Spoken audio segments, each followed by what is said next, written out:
Okay, if you have a Bible there, turn to Jeremiah, the 37th chapter. And we're going to take this almost like a Bible class tonight. And just take it thought by thought as we go through it. And we'll take chapter 37, and then we'll look at some of the things in chapter 38 as well. The book of Jeremiah is quite neglected, I think. It's a very fascinating book. It tells a whole lot about the life of the prophet. Not many of the Old Testament prophets say very much about their own lives. And here in Jeremiah, the book was written by his scribe, Burch. And so Burch tells us about what happened with Jeremiah quite a little bit. And he was the scribe, as we talked about last week, when, got the manuscript scroll ripped up with the king's knife. This is not a chronological book. It's a book that tells a little bit in one part of his life, a little bit in another part, and it'll go back and pick up some other things. So it doesn't lend itself just to a straight story. But it's a very fascinating book. A book that, when I think of Jesus' statement, when he asked, "Who do men say that I am?" Maybe Elijah, Jeremiah, or one of the prophets. I think it's interesting that Jeremiah was in that group, because Jesus was a lot like Jeremiah. There are three people in the Bible that seem to have had a great kinship with each other in reference to their their personalities. And one was Jesus, and the other two were Elijah, to me anyway, were Elijah and Jeremiah. We don't have very much about Elijah, but Elijah and Jeremiah are both genuine human beings. And the record tells us something of the struggles that they had. One of the things that just really, well, in some ways it irritates me, but it's kind of fascinating to me too, is that all of the pictures that we have, well, not all of them, but many of the pictures that we have of religious characters, it's like I said this morning, they're in flowing white robes, they're well dressed, they just came out of the beauty parlor, they really look good, And the Bible doesn't describe them that way.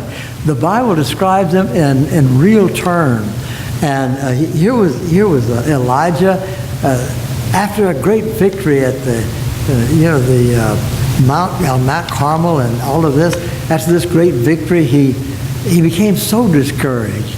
Haven't you had successes and then something just comes in and crashes the whole thing, and you feel like, well, my success didn't amount to anything. It did not accomplish what I thought it had accomplished.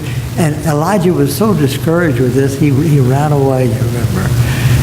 Jeremiah did so many things that were so very, very important. And yet, nobody would listen to him.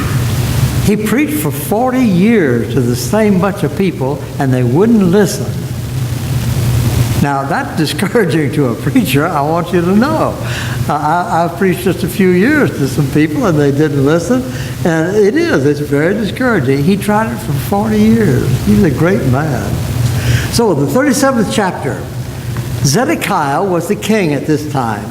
Zedekiah, we'll see him in just a minute, how he tried to manipulate situations. Zedekiah was not a good king, a bad king, an evil king, but he tried to hang on to the Lord our God, as he called him, and at the same time tried to satisfy the society and the culture and the people that he was living among. And they were very evil. God is very good, but he had tried to hold on to both of them. It's kind of interesting what he did.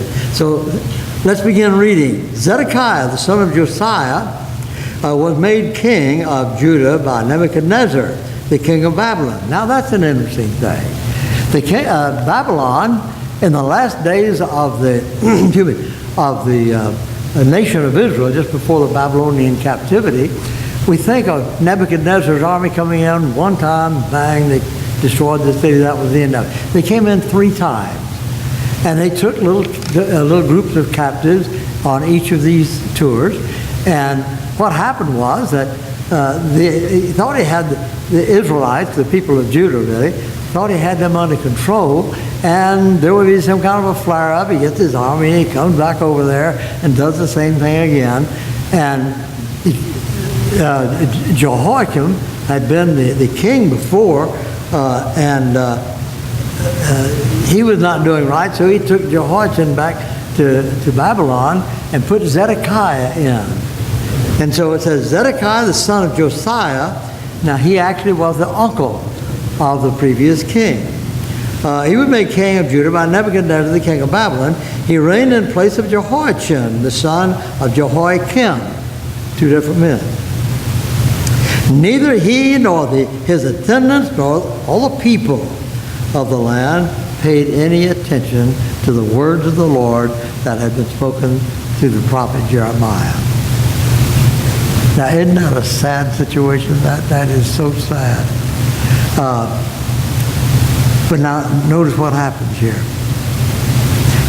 King Zedekiah, however, sent the prince Zephaniah, the son of Messiah, I believe that is, to Jeremiah the prophet with this message.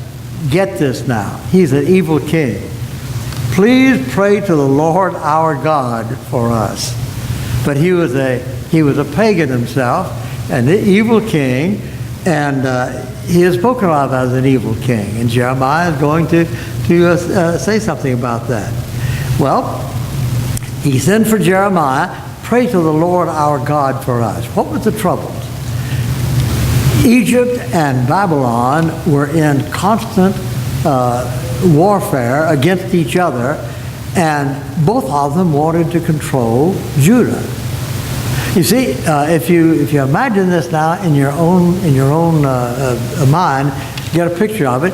Here is Egypt down in the south, and then you come on up through Palestine. Well, there's Judah. You see, you come on over this Fertile Crescent, come on up and over to Syria, and then come down at the tail end of the Fertile Crescent, and you have Babylon down here. And somebody says, why don't they just go straight across? Well, that's the Arabian Desert. And you don't just cross the Arabian Desert back in those days.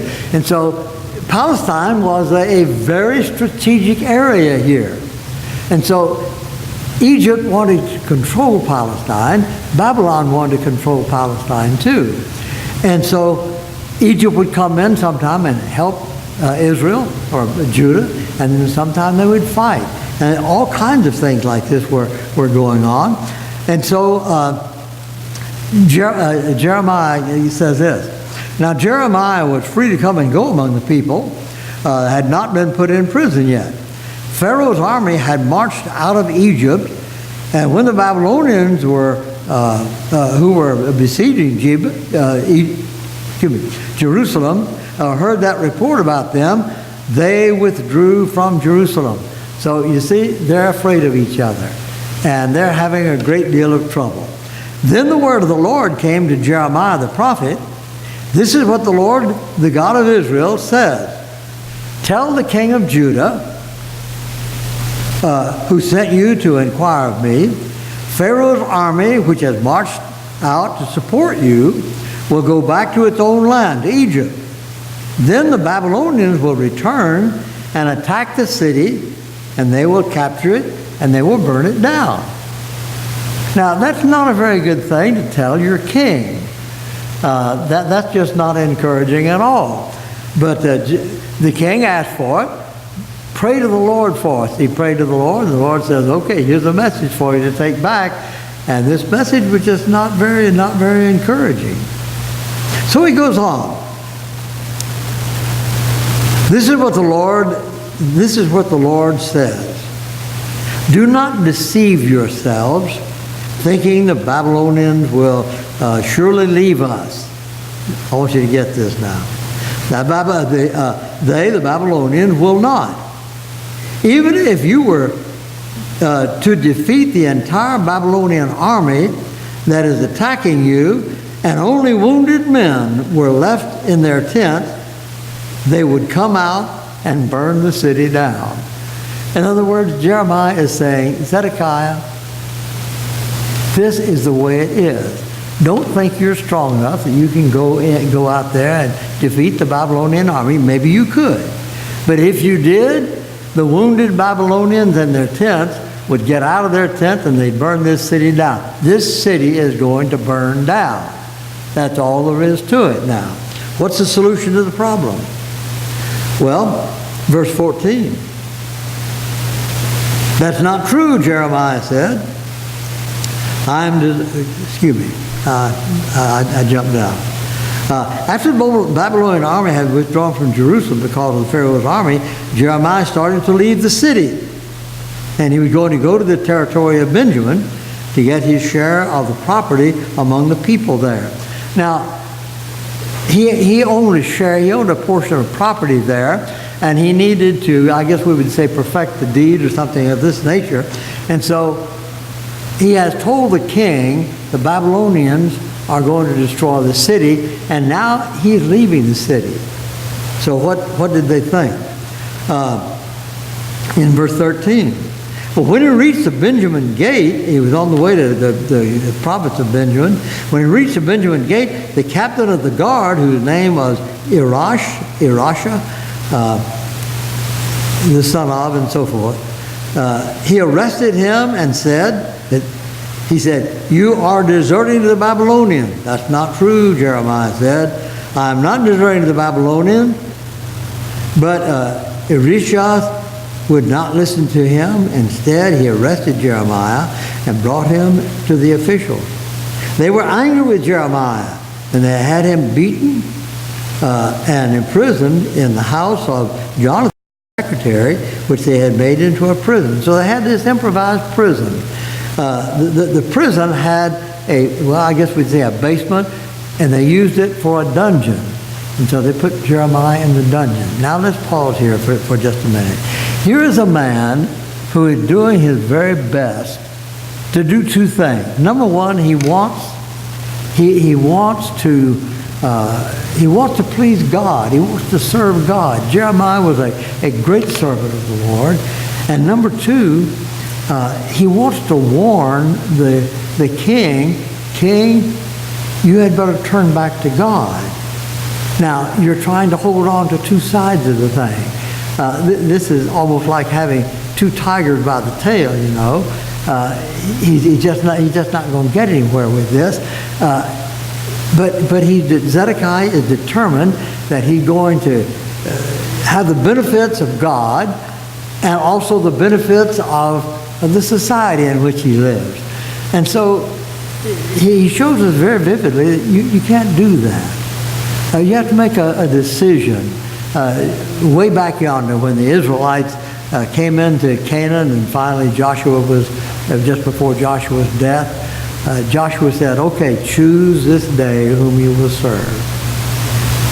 Life is filled with choices like that, and sometimes those choices are not easy, because we want to please people, and we want to please God. But we can't hold on sometimes to both sides of this thing. We can only please the people when the people are trying to please God. Otherwise, our supreme loyalty is to the Lord. Well, in verse 16, Jeremiah was put into a vaulted cell in a dungeon where he remained for a long time.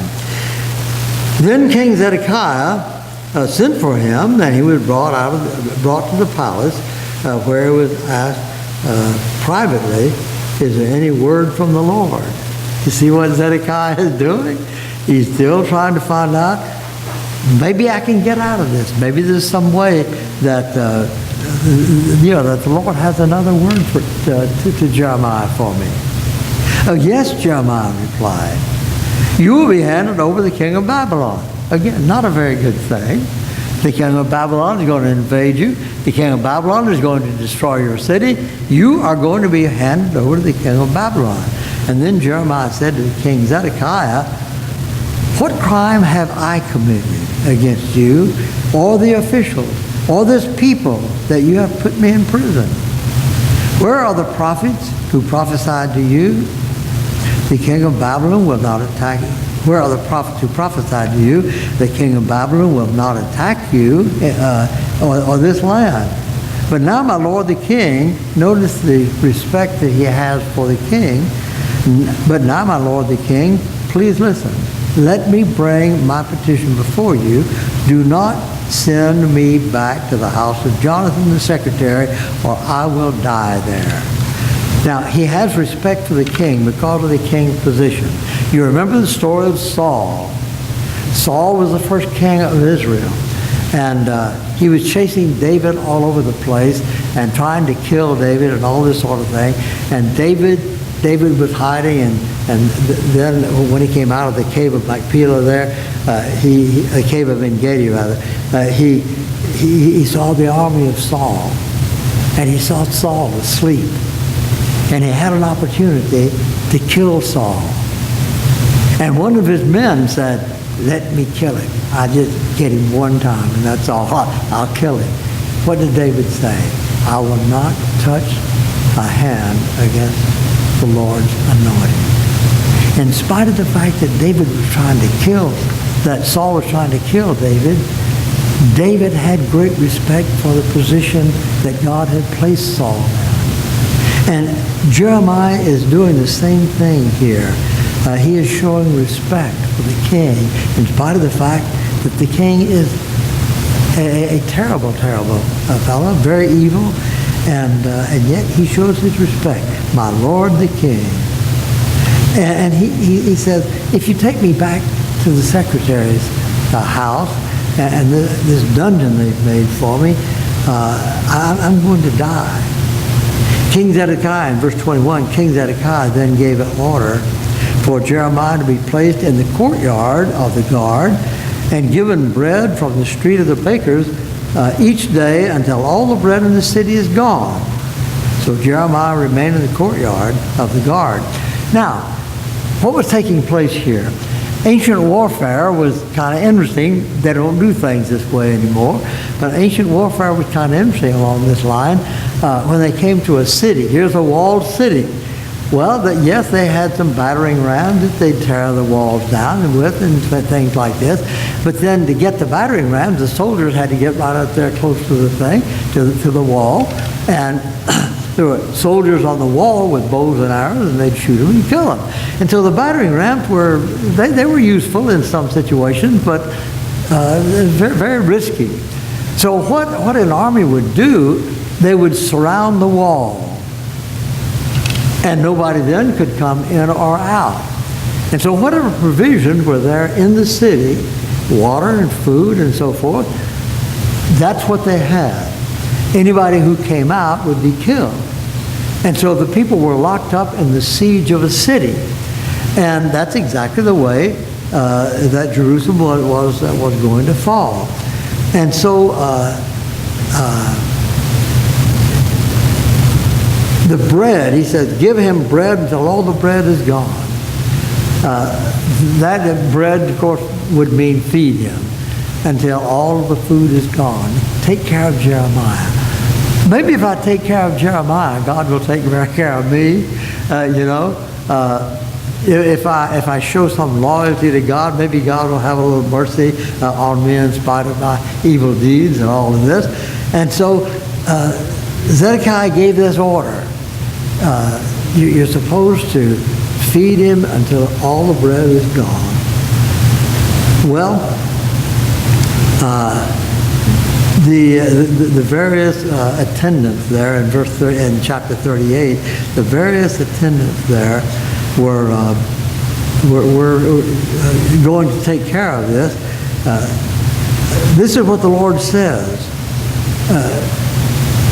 Whoever stays in this city will die by the sword, famine, or plague. Now Jeremiah said this. But whoever goes over to the Babylonians will live. That's bad news for a nation, isn't it? Basically, he says, go ahead and surrender. Go to the Babylonians. That's it. Don't try to flee the city or you're going to die. Well, some people did try to flee the city, and the king himself tried to flee the city. He was captured and his eyes were punched out. His sons were killed right in front of him, and then his eyes were punched out. Best he should have done what Jeremiah said to do. But in this whole thing, and by the way, there's an account of this over in the last 2 chapters of the books of 2 Kings, and 2 Chronicles. And you can read the historical account of exactly what Jeremiah is talking about here. Now, don't leave the, if you don't leave the city, you're going to stay here and try to defend it, you're going to die. If you leave the city and go on over to the Babylonians and surrender, you will live. Never in 1,000 years would they be willing to do that. So King Zedekiah gave orders that Jeremiah be placed in the courtyard of the guard, and these are the things then that happened to him. Down to the 4th verse in chapter 38. Then the official said to the king, "This man should be put to death. He is discouraging the soldiers who are left in the city, as well as all the people, by the things that he is saying to them. The man is not seeking the good of these people, but their ruin." Folks, we need to recognize that when, like they say, when the chips are down, and we fail in supporting what's right, not supporting what's popular, not advocating or supporting the thing that the government may be doing or that business may be doing. We have to be supporting what's right. And many times that is very costly. And that gets back into the sermon this morning about how much Christianity has cost to come down to us. We have to be willing to pay a price in our own, in our money or our talents or our time. We have to be willing to pay the price. And the problem with these people was they were not willing to pay the price. The price was, yes, you have gone so far into sin, now you've got to go surrender. Not me. Not me. I'm not going to surrender. And so Jeremiah says, okay, you're going to die then. It's better to surrender and live under those circumstances than it was to be stubborn like they were and die. So let's get rid of Jeremiah. He's giving us the wrong message, it says in verses 4, in verse 4. He's discouraging the soldiers. He's discouraging the people. He's discouraging our nation. Well, that's true. He was. But he was discouraging them because he was telling them the truth. Sometimes the truth hurts.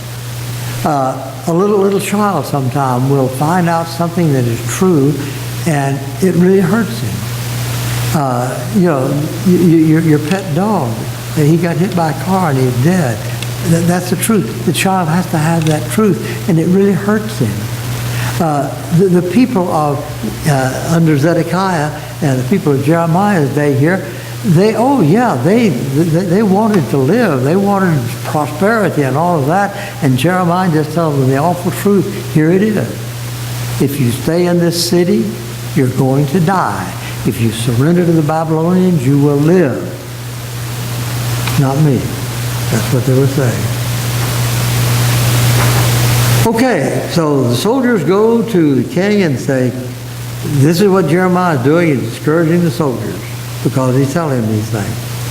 Well, he is in your hand, King Zedekiah answered. The king can do nothing to oppose you. It says something about the strength that the king felt in his own position now. This is a desperate situation. His city is surrounded. It's under siege. People are beginning to run out of food. The city is running out of food. And so they want to kill Jeremiah is the one responsible for this, by the way. We evil people, we're not responsible for it. Jeremiah is responsible. He's giving us discouraging words. Well, the king says, I can't do anything to oppose you. Go ahead, have at it. In verse 6. So they took Jeremiah and put him in the cistern in Miljah, the king, the sister of Miljah, the king's son, which was in the courtyard of the guard. They lowered Jeremiah by ropes into the cistern. There was no water in it, only mud, and Jeremiah sank down in the mud. Isn't this a horrible situation? Here's a man teaching and preaching in the name of the Lord, trying to get the people to come back. God is your only hope. And all they can do is punish this man, imprison him, and now they take him out and they put him in this cistern. No water in it, so he didn't drown, but he sank down in the mud. Then there was a fellow, Ebed-Melech, who was a Cushite. Cush was Ethiopia. He was a Cushite, an official in the royal palace. He heard that they had put Jeremiah into the cistern. While the king was sitting on at the Benjamin gate, Ebed-Melech went out of the palace and said to him, "My lord the king, these men have acted wickedly in all that they have done to Jeremiah the prophet. They have thrown him into a cistern where he will starve to death, and there is no longer any bread in the city." Well, they've run out, you see. Then the king commanded Ebed-Melech the Cushite, "Take 30 men with you from here, and lift Jeremiah the prophet out of the cistern before he dies." So Ebed-Melech took the men with him, and they went to the room under the treasury in the palace. He took some old rags and worn-out clothes from there, and let them down on rope to Jeremiah in the cistern. Ebed-Melech the Cushite said to Jeremiah, "Put these old rags on, your worn-out clothes, and worn-out clothes under your arm to pad the rope." Jeremiah did so, and they pulled him up with the ropes and lifted him out of the cistern, and Jeremiah remained in the courtyard of the guard. That's the story. What do we get out of that story? Well, when I was thinking of this lesson for tonight and all, I thought, how am I going to prepare this? And then I finally just said to myself, the best thing to do is to read it, let everybody see what the text really says about it, and then conclude by just talking about what this means to us. Not as a sermon, just kind of as a commentary on the text here. Number one, over and over and over, God warned his people. They had, this took place about 590. It was about 590 BC at this time. And you go all the way back to the entrance into the land of Canaan, and that took place about 1250 BC. And so you see, you had a long span of time there. Over and over and over, Israel had gone into idolatry. They became pagans. They came back to the Lord. They became pagans again, came back to the Lord. And this was the spotted history of this nation. You remember the song, "When Will They Ever Learn?" You know, when will they ever learn? When will they ever learn? Was that Peter, Paul, and Mary? I've forgotten who that was that sang that, but it was a good song. When will they ever learn? And that's exactly what was taking place in the Old Testament. And you ask yourself the question, when will they ever learn? God took some drastic means for them to learn. In our own country today, I hope you won't consider this political. I don't mean it politically at all. But I think that we can all see that in our own country, we're headed toward a very secular idea. Our country started on the basis of religious principles. Christian, a form of Christianity, some said deist and things like this, but it was started on a religious basis. Some of them were seeking religious freedom, and all through the history of the 13 colonies, religious freedom was a very important thing. And now, more and more, religion is going out of the thing. Our country, in my opinion, our country is making grave mistakes. I'm not talking about politics. I'm talking about our attitude, the attitude of our country toward Christianity. Christianity is more criticized in our country than any other religion. A Jewish man that has a program on one of the stations, I forgot. Dennis Prager. He said, there was a time when the Jewish people, he himself is Jewish, there was a time when the Jewish people were under great attack in America and in other places too, but particularly in Germany. But he said now it's the Christian people who are being attacked. And I want us to pray. Pray for our leaders. Pray for our governors. Pray for the people who are in charge, that in some way we may reestablish some of the Christian values in our country that have been so valuable for us all down through the ages. Please don't take that politically. I mean that as a religious statement, as a Christian statement, not at all as a political statement. I think that this is one of the things that the people of Judah never learned. And that was that, the Proverbs have a number of things about the blessings to the nation whose God is the Lord, whose God is Jehovah. And a number of times these things are brought up in the Proverbs. That's wisdom. That's good for a country to have those kinds of values. And that starts with the individual. I mentioned to you some time ago about a little tract many, many years ago, A Better World Begins With Me. I don't know whether you remember that tract or not. It was widely circulated many years ago. It was written by a lady who said she wanted to change things. And she finally concluded that the only way for her to change things is to change herself. I can't change any of you. You change yourself. Don't get married to somebody with the idea, I'm going to change him, I'm going to change her. You ain't going to do it. That person may change, but it will be a change that person wants to bring on themselves. Another thing that I think that is important, I mentioned it already, but it's the idea that we cannot serve two masters. Jesus said, you're going to hate one and love the other, or you cling to one and despise the other. You can't serve God and mammon. Now, mammon to them, of course, was wealth or money, but the idea was that you're not a split personality. You can't serve God and at the same time serve secularism. You can't serve God and at the same time have your ambition in reference to money. We have to see God as not a part of our life, but the whole life.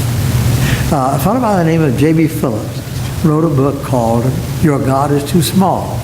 I think it's out of print now, but you can probably find it on the internet, and it probably won't cost you more than a couple of dollars. It's a small book.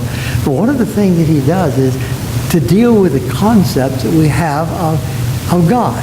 And he talked about God as a God in a box. We take him out when we want him. We take him out when we need him. God is Santa Claus. Gimme, gimme, gimme. This is what I want. This is what I want. And that's where our prayers are so many times. Then he talks about a God who is like a resident policeman. Here's a policeman on a motorcycle hiding behind a bush. You can't see him, but he can see you. You go zooming by there, uh-oh, And so the whole idea is that Zedekiah was trying to hold on to some semblance of godliness, not personal godliness, but I believe in our God. And at the same time, being a very secular and a very evil man. And Jeremiah says, Zedekiah, you can't do that. God will come in and destroy this city. Then they're going to do it through Nebuchadnezzar and the Babylonians. Now, you can't do that, Zedekiah. Your only hope is to come back to God.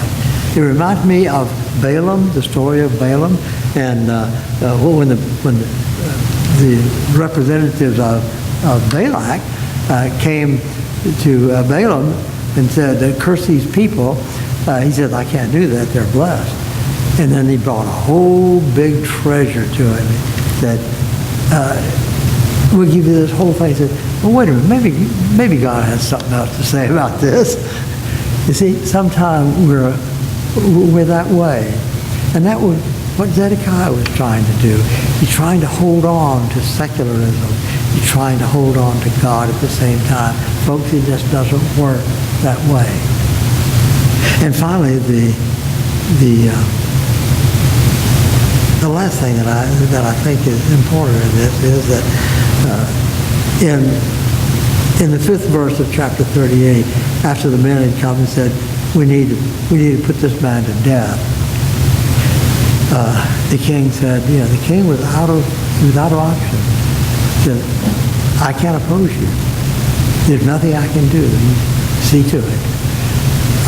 When we go so far in our opposition to God or our neglect of God, when we go so far, we reach a point of, I think, spiritual numbness. We just reach a point where the gospel doesn't really mean a whole lot to us anymore. We hold on to its rituals, its forms, its ceremonies. We hold on to the ideals, but it doesn't hold on to us. And that was the position that Zedekiah was in. I have no more power. I can't oppose you. You want to kill him? I want to save him, but have to it. And so this 37, 38 chapters give us, I think, a wonderful insight into the character of Jeremiah and the opposition that he encountered there in the whole thing of the destruction of Jerusalem. A final note. Finally, they kidnapped Jeremiah and carried him off to Egypt. He told them, don't go to Egypt. And they said, we're going to Egypt. And they kidnapped him and took him on down into Egypt. And that's the last we hear of him. He apparently died in Egypt. And there was an Egyptian colony that was established down there. Now, the book of Jeremiah is just filled with things like this. To me, they're very thrilling. And I think they can be to you if you kind of get a yen to read that book of Jeremiah.